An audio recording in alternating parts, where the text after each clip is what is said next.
Welcome to Mastering Life's Adventures, an educational podcast about tapping into your true self, the soul, your soul, the substance of your life, to discover what life's ups and downs are really about, and how to have a greater sense of purpose, peace, joy, and fulfillment. I am Dr. Judith Holder, your host, coach psychologist, fellow seeker who enjoys diving into the connections between spirituality, psychology, wellness, and your everyday life's adventures. All preparing and polishing you like the facets of a magnificent diamond to be your best self. If you're craving more from your life, you are in the right place. Come, let's journey together and transforming what you know into who you really are. Mastering Life's Adventures begins now. Hi, I'm back with another part of the series, a deep dive into looking at creativity, arts, and spirituality. Karen spoke lovely about really the brain science and creativity and why it's so important. And in today, what we're going to be talking about is looking at something that she's mentioned last time, but it's important to think about this. This is the title that I want you to think about. So you don't think you're an artist. You might be surprised. So you don't think you're an artist, which many people can say, I don't think that's me. I see these great people out here doing all these great things. No, I just know stick figures, type of thing. But you might be surprised at what we talk about today as our deep dive. Karen, why don't you introduce yourself? Hi, welcome. I'm so happy to be back. Thank you so much for this opportunity to really get deeper with the creative life that is in all of us. I am an artist and an art teacher. I'm not an art therapist, but I've discovered the power of the arts to heal. So I've been working on a program called Art as Self-Therapy Wellness through Creativity. And this is what joined me to Dr. Judith and her teaching of the adventures of life and how to overcome emotional and mental restrictions and barriers and blockages to have a fuller, more complete, and more fulfilling life. Well, that's my area of expertise. I call myself a creativity expert. And so I'm very excited to have this opportunity to share with you how you can personally engage in the creative arts. Yeah, and so I guess maybe begin with, because the dive that we're moving into the question, because this is a kind of format of question and looking at it in a deeper way, is there are many people who don't feel as if they're creative. And they look at the arts and they will say, that's not me. But I think they may be surprised by some of the wisdom you're bringing to this discussion. And even as a child, people will say, well, they told me that I didn't do it very well, and therefore I can't do it.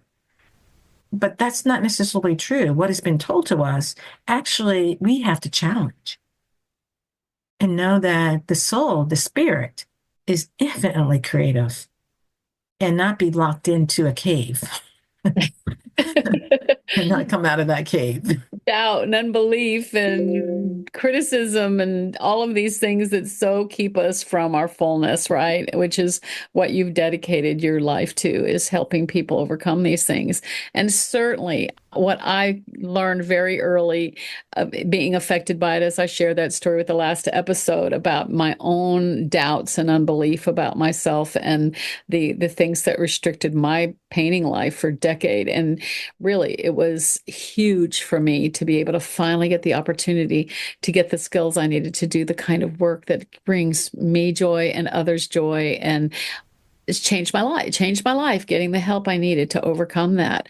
And so it's one of the things I feel passionate about for others, to overcome these restrictions that are I call it the left brain bully, because it comes from that critical thinking that says you're just not a Picasso, you're not a Michelangelo, you're not a Rembrandt, you're never going to be good enough.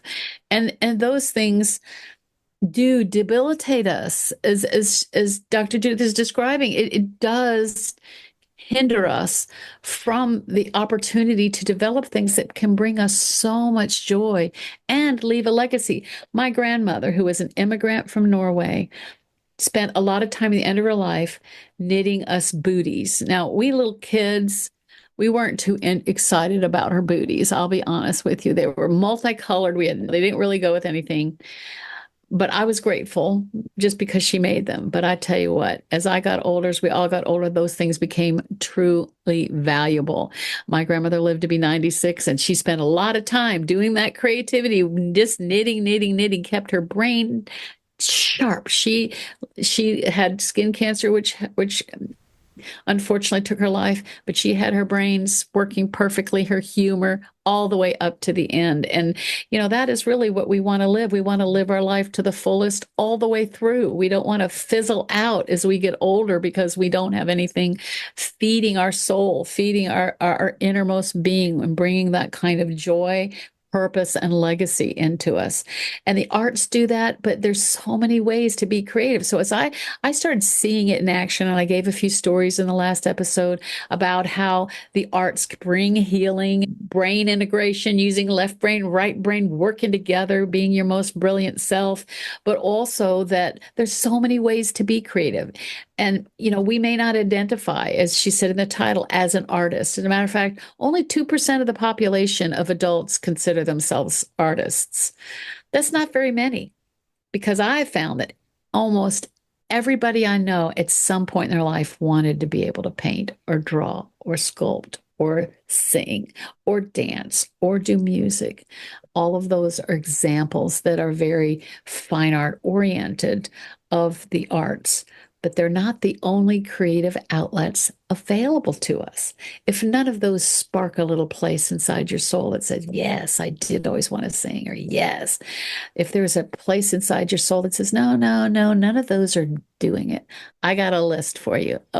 So many ways that you can engage in very same way, left brain, right brain, to be your most brilliant creative self. Find the joy in your soul without drawing or painting. Now, it's hard for me to say that as an artist because I think everybody learned to draw that wants to, for sure. I've experienced it 100% of the time. No matter what skill level somebody starts with, I can help them get to the next level, or painting. But that's not the only options there are. So if you'd like to hear some other options, I'm happy to share some. Yeah, I think they're hearing some additional options. They can listen to the part one that we started in the series and the deep dive with those stepping stones to move in the right direction. Because ultimately what you're talking about is how do we surprise ourselves to realize we can, as opposed to we know we can't. Absolutely, you can surprise yourself.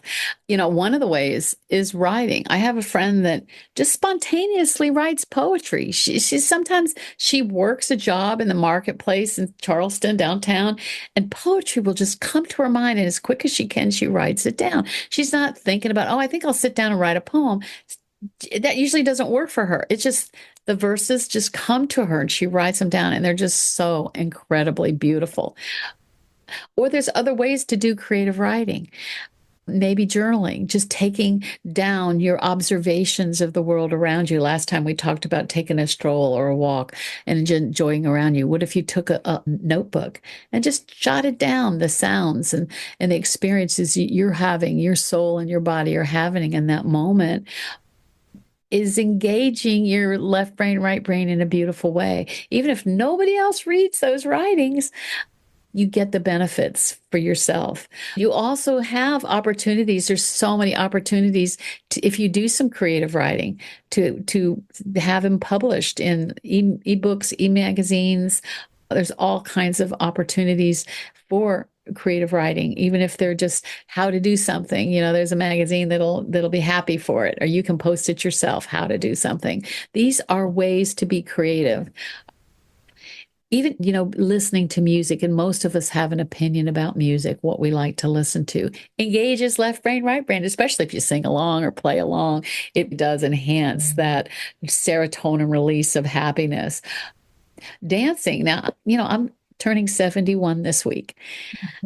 I took a dance class last semester. I took line dancing with a friend of mine, and I do have knee issues, so I thought, I don't know if I can do it or not, but I'm going to try. It was so much fun. It was women. It was about 75 women stomping at the same time. It was a blast. And once a week we went and did that, and it was so much fun. So no matter what, how old you are, or maybe if you have anything physical, you could still find a way to do some dancing. If that was something you remember doing when you were 5 and 6 years old in the playground, spinning, leaping, jumping. It's still so dance is certainly fun. There's how about theater, drama? Storytelling's always been in my family. I had an Irish storytelling father who was on vaudeville, and I inherited that storytelling. I used to arrange the kindergarten, bring, the playground, the monkey bars or a spaceship just landed, and there's a monster, and you're the astronaut, and you're going to rescue somebody. So, I had these stories that we were engaging in the playground. It was so much a part of me. But there's regional theaters, there's improvisational theaters, there's almost every town has some kind of local theater. They're always looking for people to come and try out, or even volunteer to help with the lights, or volunteer to help with the curtain or stage direction, or just picking up afterwards, corralling people. There's so many jobs in theater that are available to anybody, even if you've had no experience whatsoever.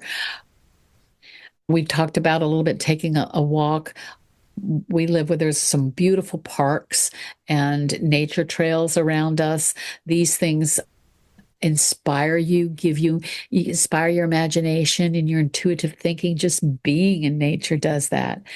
And now we all have this incredible little device, handheld device. So none of us could say we don't have a way to take pictures, because some of these pictures have better ability to photograph than my DSLR camera did, that I took photography with. So we can take videos, we can take photos using our handheld devices, and that helps us to notice our world around us as we take these pictures, as we are inspired to by nature and by the things that we see, or by people. I know people inspire me.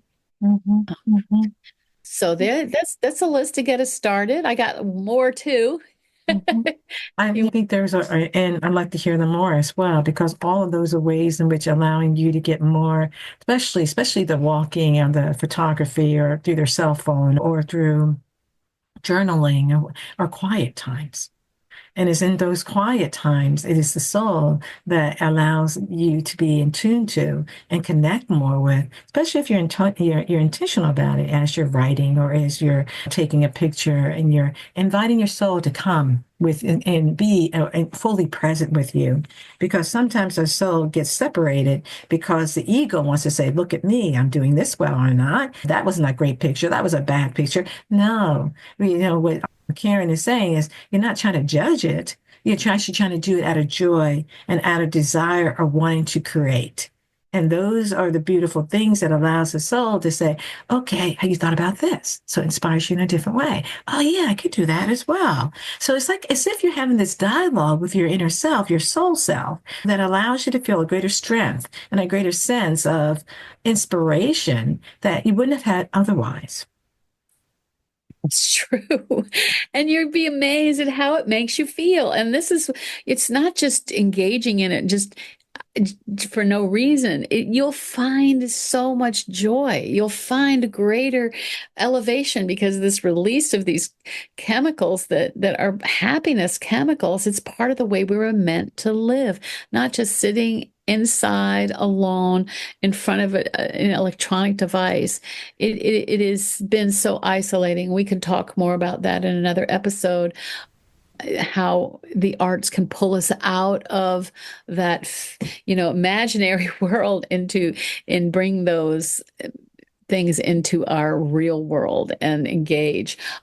Cooking.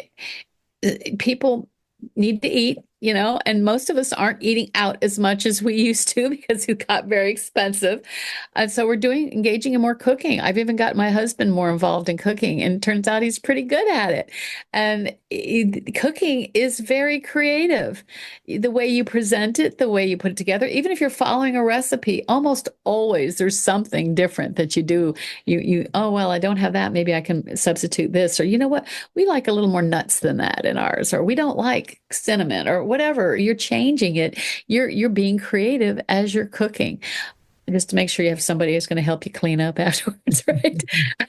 Gardening, I think we mentioned that before, but gardening is highly creative, wonderful outlet for you physically, emotionally, mentally, and spiritually. It is a great activity.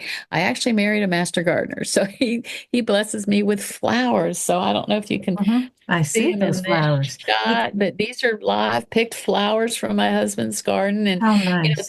this is the time of year these bulbs start blooming, and we live in the South, so our flowers come pretty early, and we don't have any snow, at least not right now, but we have flowers blooming, and I get so much joy out of his ability to bring them forth, and he does herb garden for me. So I get to cook using, basil and rosemary from his garden. So gardening has so many benefits physically, emotionally, mentally, and spiritually. And it's a great way to engage left brain, right brain. It doesn't have to be something foreign to who you are. And this is what we're trying to tell you today, is that maybe you don't identify as an artist, and maybe you never will. But you don't realize how many other ways you can engage your right brain every single day. That's the goal. Correct. And for the listeners, she was showing flowers, yellow flowers that were really beautiful. So I just wanted to let you know, what she was kind of showing me, and you could probably be able to be aware of.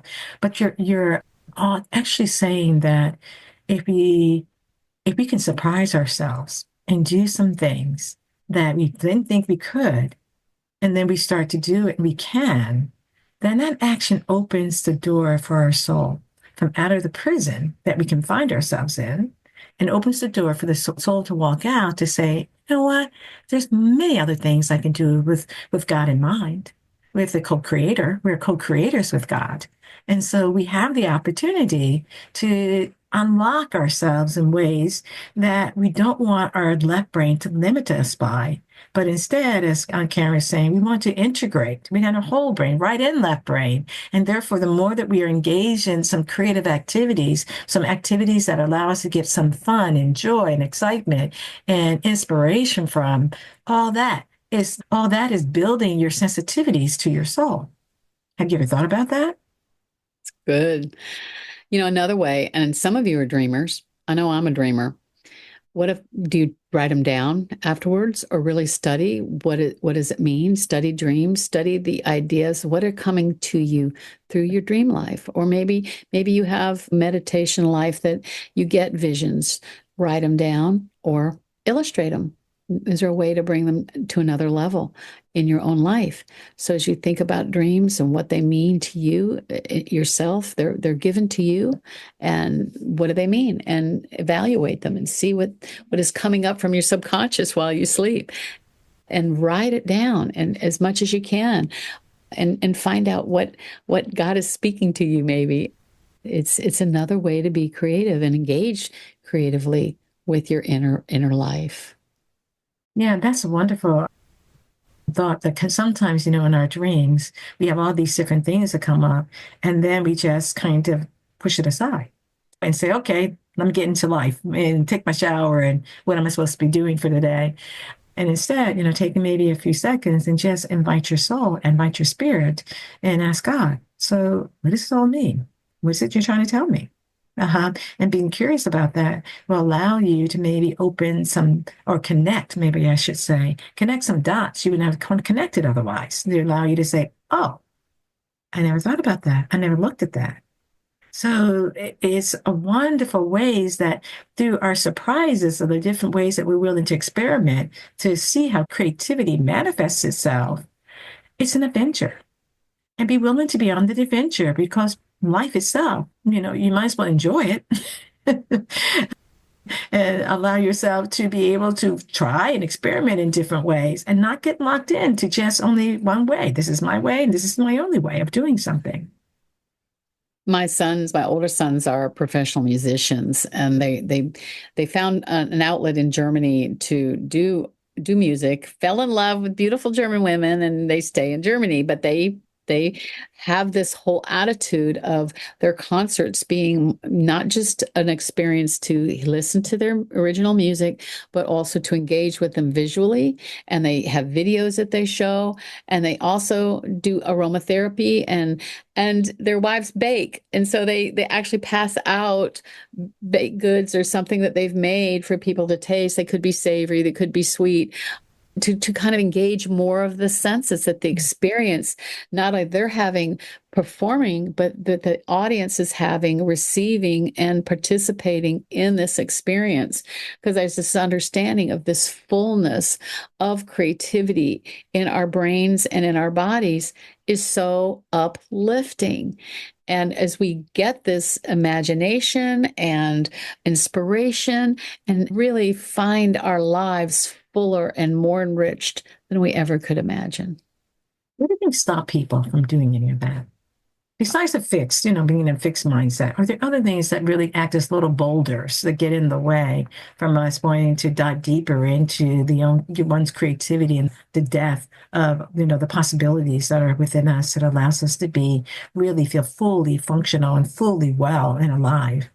What do you think? Well, Dr. Judith, I'd like to have a whole episode talking about those, if you don't mind, because I think that is a really great question that probably a lot of your listeners are experiencing, even as we're talking about this, and they can get excited, but then something stops them. And I think that we should engage deeper with that topic. What do you think? I would love to. I think that would be great. But one of the things I think that just kind of in a preliminary way, because I know we're going to dive deeper into it. Now, I was wondering about how, that we sometimes stop ourselves because of fear. And we fear failure. Since we fear failure, why do it? Fear is an enemy. I think it's really, truly the root of so many hindrances in all of our lives in so many ways. Fear. I mean, we can call it anxiety, we can call it a phobia, we can use other words for it, but the reality is fear is kind of the opposite of faith. It's even kind of the root of unbelief is what are we afraid of? And that's a big question, because it's a real enemy that we all face in our lives, with rejection, fear of failure, perfectionism, not being good enough, being found out, I'm not as deep as you think I am, or whatever. There are so many ways that fear can hinder us, that this is worthy of a deeper dive, just even the topic of fear, because it is so pervasive in the arts. We've all had to overcome it. Trust me. If you wanted to be in theater or movies or, I tell you what, some of the most scariest things in my life was competing in gymnastics. Me and myself and the instrument, the balance beam, and then judges just sitting around me to judge every wobble of my life was, so when I went into theater in college, that was easy compared to gymnastics. Okay, I can do this. They're not sitting there judging me. They're just trying to be entertained. They want to hear the story. And I got a whole cast and crew around me, so I'm not all alone on that apparatus being judged for every part of me. And so, I mean, I still love to see those gymnasts and so admire them. They started way younger than I did. But the point is, yes, it's something that we should talk about and see how in the arts we can overcome the fears we have and do battle against them with our creative outputs. Right, exactly. And one last one, because I do want to have a more in-depth dive about this, but as you were talking, that what came to my mind was, and something you said earlier as well, and that was not good enough. Not good enough. and which is a semi form of fear, but it's just kind of not good enough that also hits into your self-esteem and always kind of creates analysis leads to paralysis, that we're so much into feeling that we're not good enough that it paralyzes us. And so that gets as a barrier to us not feeling as if we can be artistic or we can be creative. Yeah, I saw one of my classmates in art school who came into the class the most talented out of 20 art students, all who had their own giftings. This particular young woman was obviously so gifted at drawing and painting. She blew us away. But do you know that she stopped painting because she didn't feel good enough? She got that paralysis of perfectionism that stopped her creative life in its tracks. Mm-hmm. I hope she's found a way through it, but for a long time, she didn't pursue it with an advanced degree. She didn't pursue teaching when it was really a gift from God that she had. And she was developing it in school, but there was something that hindered her. We could talk about that kind of fear that stops someone. We've seen it talking about, Simone Biles, the gymnast who's world champion, gold medal winner, won the most gold medals in the history of gymnastics. And then the very last one, the one before that, was she literally had to stop because of the stress and the pressure she felt from performance. And it took away her confidence, and she was dizzy. She couldn't do the stunts that we see her do that are so miraculous. The kinetic understanding you have to have of where your body is when you're twisting and turning that many times in the air. She saw it was missing because of that, what she was experiencing emotionally, and she had to quit, and she withdrew. And a lot of the world judged her for that. Not me, man. I got it. That kind of pressure we can't even begin to imagine. And she's overcome it. She pursued doing it again, and she's better than ever now. And it's unbelievable to me how incredible that athlete is because of what you're describing. Succumbing before the international stage to the pressure and fear and disability that it caused her physically in front of the whole world. And now to work hard to overcome it, to be in the next Olympics. That's amazing, but we can all do it. We may not be Simone Biles performance-wise, even in the art world, but who are we comparing ourselves to? Who is that standard we're judging ourselves against that is hindering our own creative life and fulfillment? And those are questions we should think about. Yeah, that's a nice example and nice thoughts in which you're giving, because something that the listeners have heard me say this frequently is the ego persona will always compare, and always I kind of want to make sure it's the best of the best. But when we take a break, which someone maybe did, she took a break for a long period of time, reset. And that's what the soul wants you to be able to do, is when you're feeling that level of pressure, we need to reset and reorganize ourselves. And we need to be aware that for those who are walking a spiritual path, is that am I set in God and in the values of God and what are most important to me? Or am I set in the way of the world and want to gain recognition and success and only by the worldly means? And when we can be able to move it back into, I'm doing this to the glory of God. And God teach me, show me, guide me about what I need to do here to help myself, that I can allow myself to be doing something I really love, because she really loved and does love being a gymnast. And so we have to be able to look at creativity flows from also our source. And our source is God, the creator, the Atman. Our source is our soul, and being attuned to what our soul is asking us to do, regardless of what the world is saying about us. And that's so true, because we're going to find our fulfillment in some creative way that is uniquely you. God created us 10 different fingerprints, different ears, and nobody else on the planet has. So there is something you bring to the table that no one else has. And finding that and understanding that and how to walk in that is truly the greatest adventure of our life. finding our way into him and his purposes for our lives. I asked him, and I would challenge your listeners to ask, go to bed saying, God, what is my special calling? What is my special gifting that you've given me uniquely? And what's the first thought you think when you wake up? And for me, when I asked that question, mine was, you have the great ability to stir up the creative in others. And that's what I'm set about doing, is stirring up the creative in others. And it brings me joy. Yes, very, very nice. Because we do need the stirring up, because sometimes we settle into aspects that are not really us. That is not going to be advantageous to the soul and the soul's growth and desire, wanting to continue to bloom and expand in particular ways. So if people want to get in contact with you, how can they do that? And if there's any pearl of wisdom you want to leave with them, what would it be?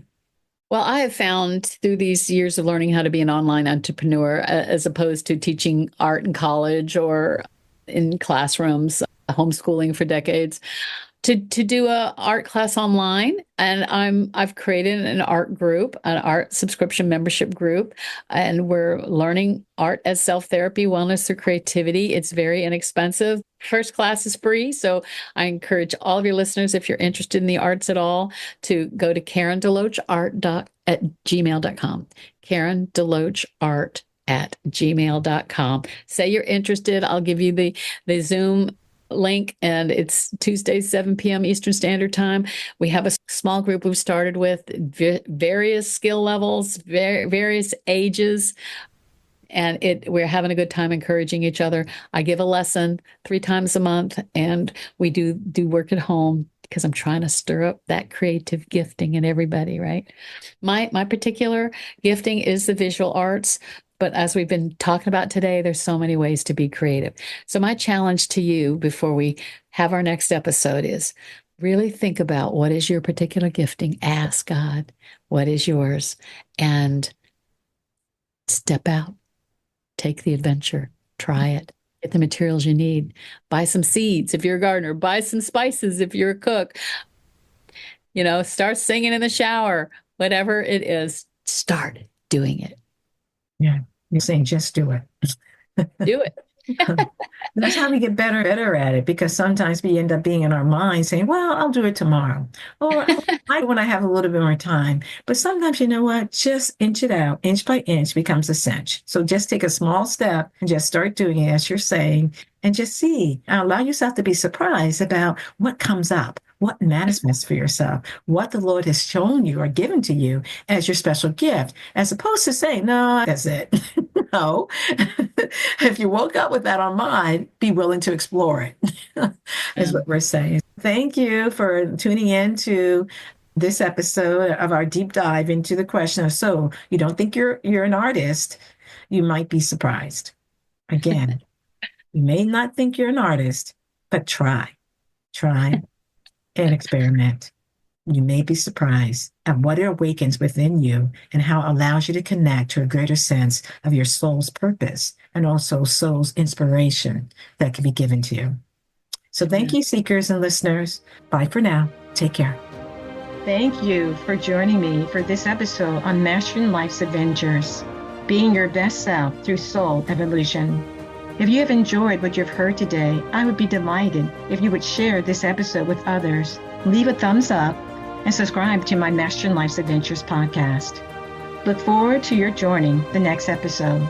Please leave any comments or suggestions you might have below. Bye for now.